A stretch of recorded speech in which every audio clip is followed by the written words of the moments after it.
Hey guys, another video from Rage RC. Those of you that have been keeping up with some of our later builds, we just finished up this buggy here. This was the last one, trying to make some competition with one of my friends, and we won. It was definitely fun.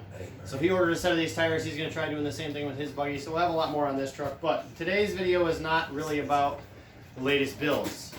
We have made a new purchase, and today's video is an unboxing video. This is the Redcat Kaiju 6S capable monster truck. I've heard a lot of good reviews about it, heard a lot of good things about it, so that's pretty much what we're going with here. Everybody says it's great, and it looks pretty great, looks pretty awesome. Comes with all Hobby Wing electronics, 25 kilogram servo, Hobby Wing brushless motor, 42, 68, 2100 kV, 4-pole design.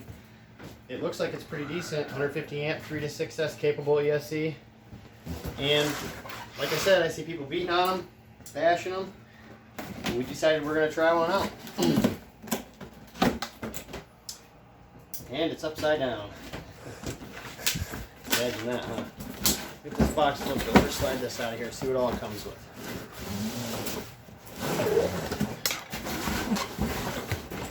Yeah, pretty basic stuff. Instruction manual, tire tool. Looks like there's some Allen keys in there, a bunch of Redcat stickers, and a manual. Let's see here, how do they got this boxed out? Looks like they just stuck the tires into the box and call it good. Kind of weird, but we'll work with that. And the controller, I'm assuming. No batteries, got to provide your own batteries. I don't believe it comes with a charger or batteries. Yep, 4 AA batteries. That'll get your remote up and going. Truck itself actually looks pretty solid. So far I'm impressed.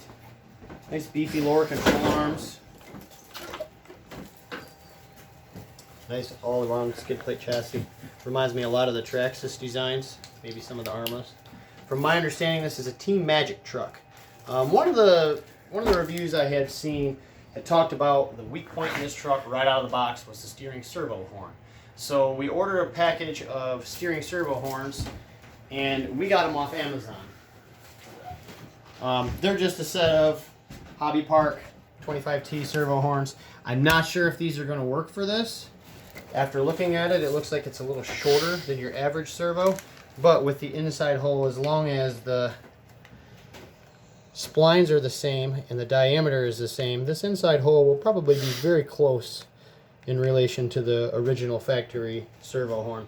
And with a 25 kilogram servo, I can't imagine why they would have went with plastic. That's the only bad thing I've heard about it so far, and apparently if you run it on 6S, you can tear up the diff cups.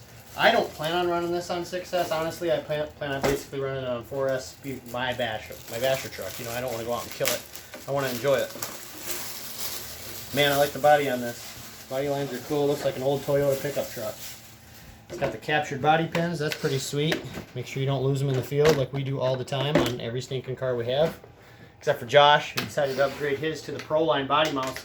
We do have a Pro-Line body mount kit that we use for putting the X-Max body on the shredder, and we'll show you guys that here shortly. Alright, let's get a look underneath. Oh, even comes with a screen. Keep dust, dirt, debris, things like that out of it.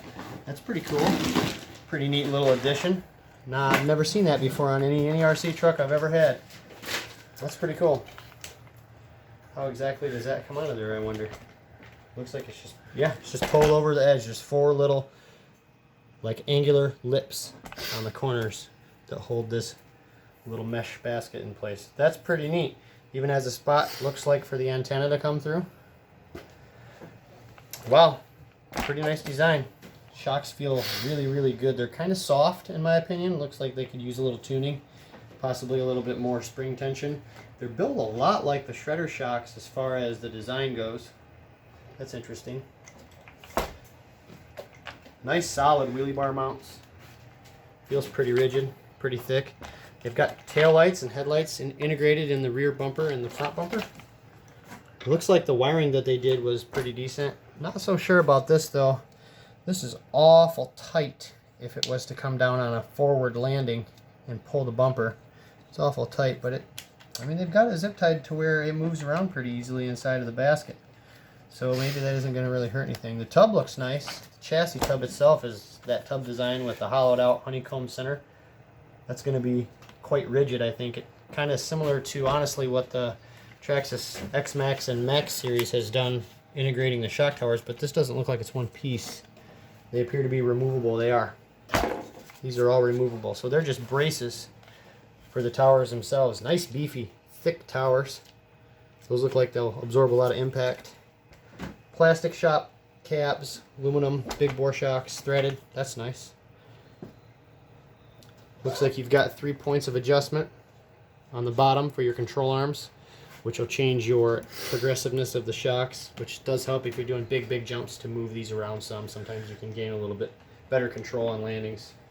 The only other thing that I heard everyone talk about was possible upper control arm breakages, and I can see that where they're thin right here. It would probably snap in that area if you were to hit really hard on a corner. But that could be resolved pretty easily, really. Just making this front section a little beefier. Looks like a pretty simple design, really. Pins just slide in, and that screw holds them in place. That's really simple. Looks like it's going to be quite easy to get a differential in and out if you need one out. For a truck this size, the differential cases were really large and beefy too. So far I'm liking the design, guys. Well, the only thing that I can say I dislike about the entire thing is it's got Dean's plugs.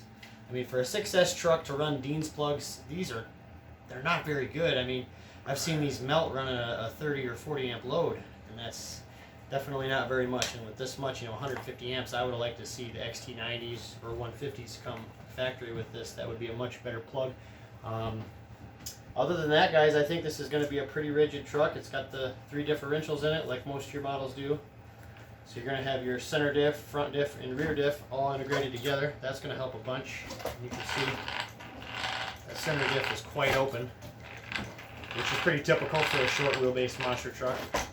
But I think that's going to be really good. I think that's going to help a lot with control, keeping it on the ground, keeping you from flipping quite so much.